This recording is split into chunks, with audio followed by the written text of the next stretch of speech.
Yes, today I want to talk a little bit about personality disorders. Personality disorders in the DSM-5 retain the 10 specific personality disorders that were listed in the DSM-4. Um, I would say that a lot of research has been done on these personality disorders. Um, and traditionally, ever since the DSM-3, the personality disorders have been divided into three groups, and they're called clusters. And unfortunately, there's been a lot of criticism for a lack of scientific validity. But the clusters are perhaps most useful as a device to help clinicians call to mind the full state of personality disorders. So let me go over to each cluster real quickly. Cluster A personality disorders um, can be described as withdrawn, cold, suspicious, or irrational. Okay. And in these personality clusters, you'll find paranoid personality disorder. And these people are usually suspicious and quick to take offense. They often have few confidence and may read hidden meaning into innocent remarks. Schizoid personality disorder, these people care little for social relationships, have a restricted emotional range, and seem indifferent to criticism or praise. They tend to be likes to be have solitary. They avoid close, including sexual relationships. Schizotypal um, usually is affected by their interpersonal relationships. Their interpersonal relationships are usually difficult to establish with people. They appear rather peculiar or strange to others. They lack close friends and are uncomfortable, usually in social settings and social situations. Um, they might have suspicions and unusual perceptions of thinking, eccentric speech, and inappropriate effect. But that's cluster A. Cluster B personality disorders, they tend to categorize the personality disorders that are rather theoretical, emotional, attention seeking. Their moods are liable and often shallow. They often have intense interpersonal conflicts. The personality disorders that fit within this cluster are antisocial personality disorder, and usually you have them, they be irresponsible, often criminal behavior, and it usually begin in childhood or early adolescence with truancy, running away, cruelty, fighting, destructiveness, lying, and theft. And included in the criminal behavior are individuals that may default on debts or otherwise behave irrational or irresponsible, act reckless, and are impulsive, and show no remorse for their behavior. Then there's borderline personality disorder, and borderline, they're very impulsive. They engage in behavior harmful to themselves, like sexual adventures, unwise spending, excessive use of substance abuse or food, effectively unstable. They often show intense, inappropriate anger. They feel empty or bored, and they frantically try to avoid abandonment. Um, they are uncertain about who they are at times, and they lack the ability to maintain stable interpersonal relationships. Um, Histrionic are usually really emotional, vague, and desperate for attention. Usually, these individuals need constant reassurance about their attractiveness. They may be self-centered and sexually seductive. And it's very close to the next one, which is probably the most famous of them all, is narcissistic. And these usually narcissistic, they have a grandiosity of self-importance. They often preoccupied with envy, fantasies of success, or uniqueness of their own problems, a strong sense of entitlement and lack of compassion may cause them to take advantage of different people, usually others. Um, they reject criticism and they need constant attention and admiration. Okay. Then the final cluster is cluster C personality disorders. And usually cluster C personality disorders tend to be anxious and tense and often over controlled.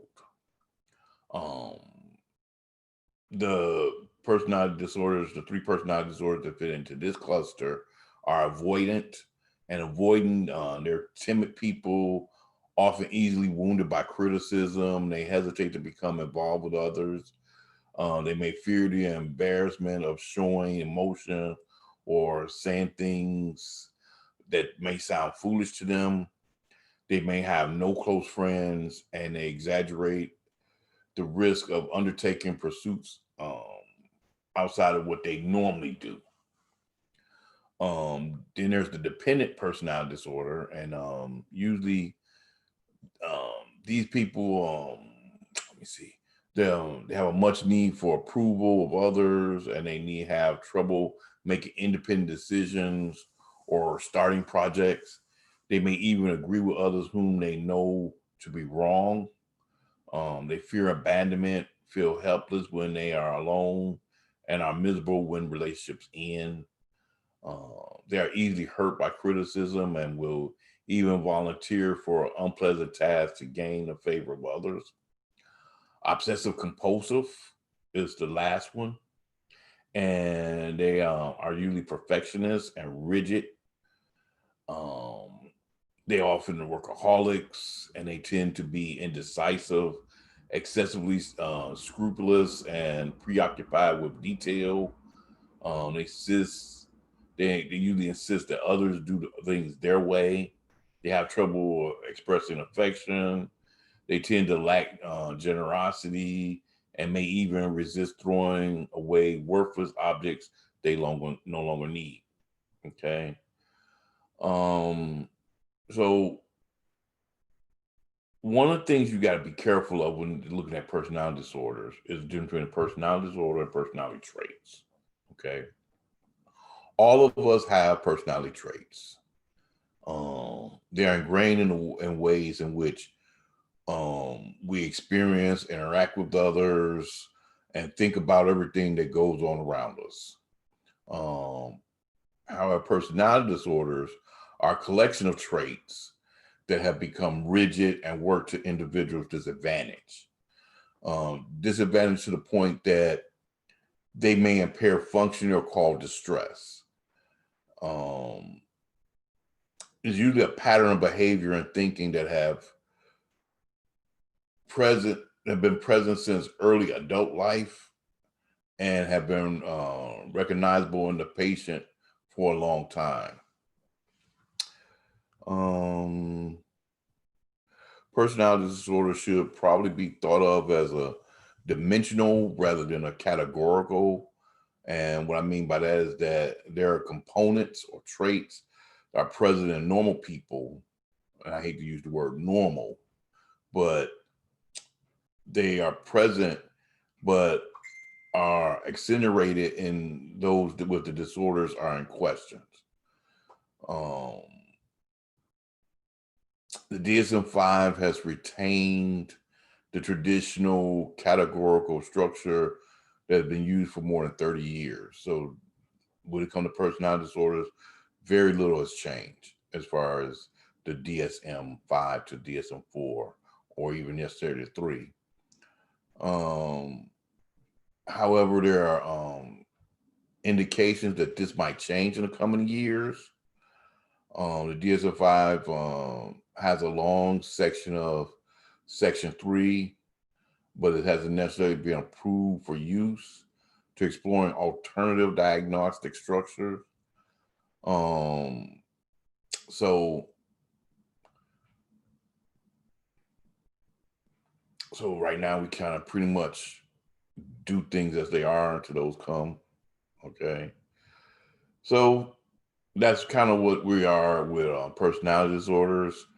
Diagnosing personality disorders usually present a variety of problems. On the one hand, they are often overlooked because that's how the person is, and they can be easily mistaken for something else. And sometimes they're overdiagnosed. And I think one of the most overdiagnosed one is either borderline or not histrionic, narcissistic, because narcissistic has become so much part of our um, culture. Just that term that people throw around, narcissistic, narcissistic, narcissistic. Um,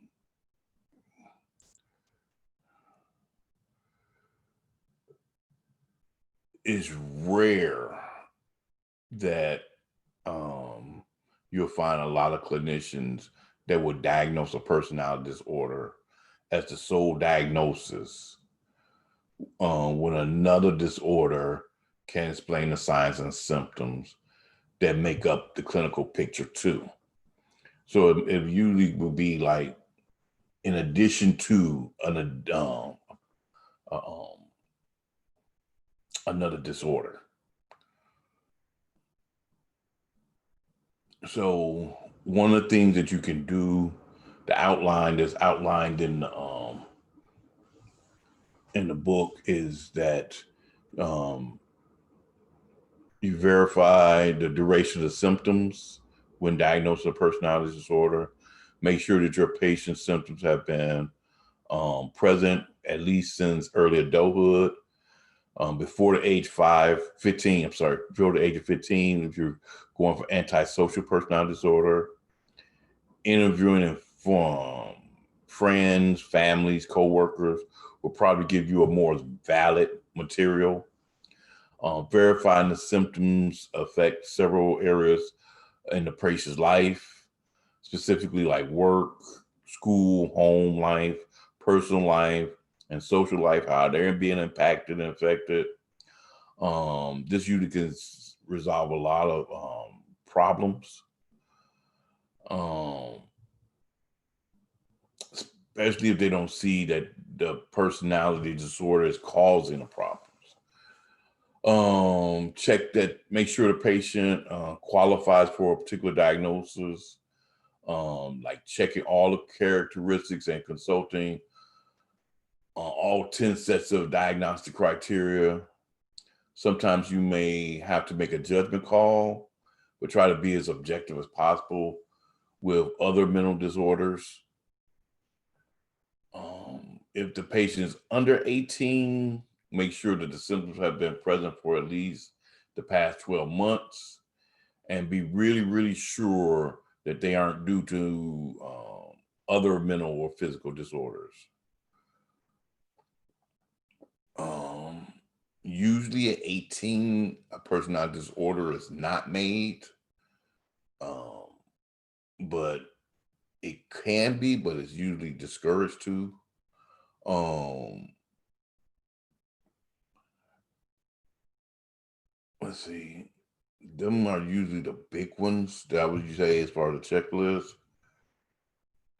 Okay, so thank you so much, and that would conclude our discussion.